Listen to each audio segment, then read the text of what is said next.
आप देख रहे हैं हमारे साथ में शाहजहांपुर जनपद के प्रखर शिक्षाविद श्री मुरारी जी हैं। मुरारी जी बीएड, एमएससी और भी कई डिग्रियां ली हैं आपने, रेगुलर पढ़ाई की है। शाहजहांपुर में एक अच्छी अधिशिक्षा की व्यवस्था करते हैं, कोचिंग पढ़ाते हैं। मुरारी जी, आपके पास पिछले 15 वर्षों का अनुभव है। अपने आपने जब आप तरुण युवा थे, हाई स्कूल या इंटर में पढ़ते थे, तभी से आपने कोचिंग पढ़ाने का एक प्रयास किया और समाज में एक नवाचार लाए और अपने को समाज में एक सिद्ध किया एक उद्यमी युवा के रूप में। हम नहीं कह सकते हैं कि स्टार्टअप सिर्फ उद्योग धंधे ही हो सकते हैं। स्टार्टअप उसको भी प्रधानमंत्री द्वारा घोषित करना चाहिए जिसमें कम से कम 50 बच्चे जहाँ कोचिंग पढ़ते हैं, 30 बच्चे पढ़ते हैं। और ऐसे कोचिंग सेंटर भी अगर स्टार्टअप माने जाएं तो एक कोई अतिशयोक्ति नहीं होगी। मुरारी जी, आज आपसे मेरा भी परिचय है। अखिलेश कुमार शुक्ला, एमकॉम एलएलबी हरदोई जिले में रहता हूँ और बीजेपी में कार्य करता हूँ। राष्ट्रीय स्वयं सेवक संघ अखिल विश्व गायत्री परिवार द्वारा प्रशिक्षित एक कार्यकर्ता हूँ। मुरारी जी, आपसे मेरा एक प्रश्न है। आप मेरी ओर देख रहे होंगे। मेरा आपसे एक प्रश्न है कि जो तरुण युवा है उसमें दुष्प्रवृत्तियां बढ़ रही हैं। दुष्प्रवृत्तियों में सबसे ज्यादा मोबाइल में वो रियल से रील की तरफ चले गए। हमने रील से रियल की तरफ लाने के लिए अधिक सोने से उन्हें अधिक सो रहे हैं, उन्हें जागृत करना है। जागृत है तब भी सो रहे हैं, उससे भी उन्हें जागृत करना है। इसमें क्या प्रयास हो सकता है कि युवा जो है रील से रियल की हो रहा है? देखिए, बहुत बहुत धन्यवाद शुक्ल जी। मैं आपको बताना चाहूंगा कि शिक्षक और शिक्षा दोनों एक दूसरे के पूरक हैं। एक आदर्श शिक्षक की भूमिका बच्चों को सही दिशा निर्देशन के लिए बहुत ही आवश्यक है। शिक्षा एक सामाजिक परिवर्तन का सशक्त माध्यम है और शिक्षा के द्वारा ही हम ये समझते हैं कि हमारे चारों तरफ जो घटनाएं हो रही हैं वो सही हो रही है, सकारात्मक है, समाज के लिए अच्छी है, समाज के लिए दूषित है या समाज के लिए एक नवीन विचारधारा को लेकर आ रही हैं।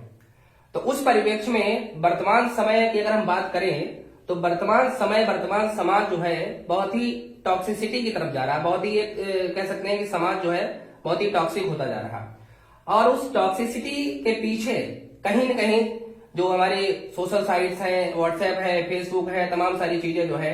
देखिए, अगर हम बात करें आज के 15-20 साल के पहले, तो मुझे अपना बचपन याद आ रहा है कि पहले क्या था कि हम लोग जो है अपने बाबा दादी के पास शाम में लेटते थे, रात भर जो है उनके पास रहते थे, नई नई कथा कहानियों के माध्यम से संप्रेषण होते थे, उनसे अच्छी अच्छी बातें सीखते थे। लेकिन वर्तमान समय एक ऐसा समय चल रहा है, इसमें माता पिता ने, बाबा दादी ने अपनी जिम्मेदारियों का निर्वहन जो था उसको पूरी तरीके से खो दिया है।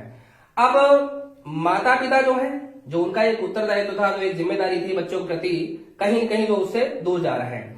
माता पिता की नैतिक जिम्मेदारी है कि बच्चों पर अपने समय दें।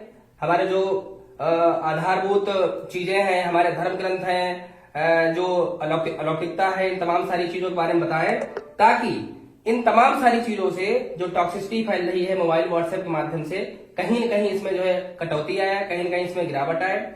और ये वास्तविकता है कि दिमाग जो है इसमें अगर हम अच्छी चीजें करते हैं तो इसकी कंसंट्रेशन, इसकी जो क्या नाम सोचने समझने की क्षमता है, ये लगातार बढ़ती चली जाती है। लेकिन कहीं न कहीं अगर इसमें खुरापातें होती हैं तो इसकी हमारी जो क्षमता है वो धीरे धीरे डिस्ट्रॉय होती है। ये हम सब जानते हैं कि किसी भी व्यक्ति का जन्म महत्वपूर्ण नहीं होता है, उसकी मृत्यु महत्वपूर्ण होती है। हर एक व्यक्ति के पास 24 घंटे होते हैं। जो व्यक्ति उन 24 घंटों के हर एक सेकंड से उसकी कीमत को वसूलता है, दुनिया उसको सल्यूट करती है। और जो लोग, देखिए, समय जो है, समय आपके दरवाजे पर एक दस्तक देगा, एक नॉक करेगा, एक मर्मरिक साउंड की आवाज आएगी। अगर बच्चों ने या जो नई पीढ़ी है, युवा पीढ़ी है, अगर उन लोगों ने उस समय की पुकार को, उस भीनी सी आवाज को सुन लिया, तब तो वो निखर गए। और अगर समय की आवाज को नहीं सुन पाया तो वक्त की मार सबके झेलने की नहीं होती है। सचिन तेंदुलकर जब पैदा हुए तो उनके मस्तिष्क पर नहीं लिखा था कि क्रिकेट का भगवान बनेगा। एपीजे अब्दुल कलाम मल्लाह के बेटे, और मल्लाह के बेटे से राष्ट्रपति और एक मिसाइल मैन का सफर उन्होंने तय किया किस तरीके से वो कर्मयोगी बने। तो भारत का भविष्य निठल्ले नाकारे बनकर के नहीं बनाया जा सकता, भारत का भविष्य कर्मयोगी बनकर बनाया जा सकता है।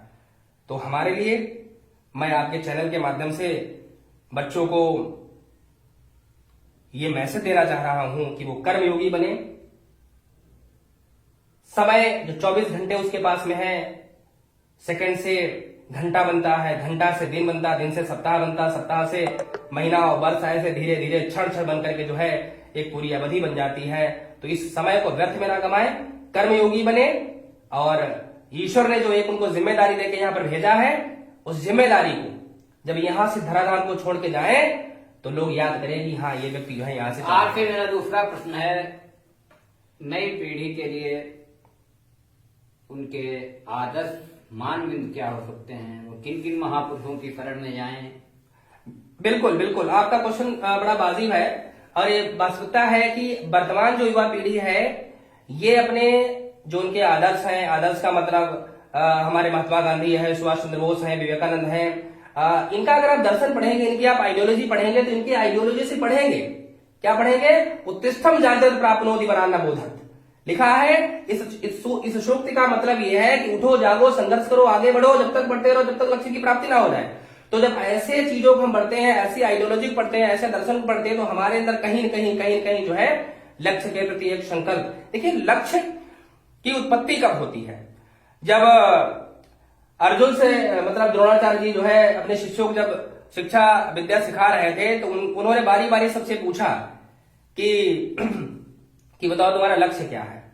तो पेड़ पर एक तोता उन्होंने काल्पनिक टांग दिया था और हर एक से बारी बारी प्रश्न कर रहे थे। तो किसी ने कहा कि हमें पेड़ का तना दिख रहा, किसी ने कहा पेड़ की जड़ दिख रही, किसी ने कहा हमें नदी, झील, झरना, तालाब सब कुछ दिख रहा। लेकिन जब अर्जुन से पूछा गया कि तुम्हें क्या दिख रहा, तो अर्जुन ने कहा कि गुरुदेव हमें सिर्फ जो है तोते की वो आंख दिख रही है। तो जिस दिन तुम्हारा लक्ष्य तोते की आंख बन जाएगा उस दिन कोई सा लक्ष्य जो है आपकी मेहनत और आपके जो है समर्पण के आगे नहीं जा सकता है। विद्यार्थियों के शुभकामनाएं।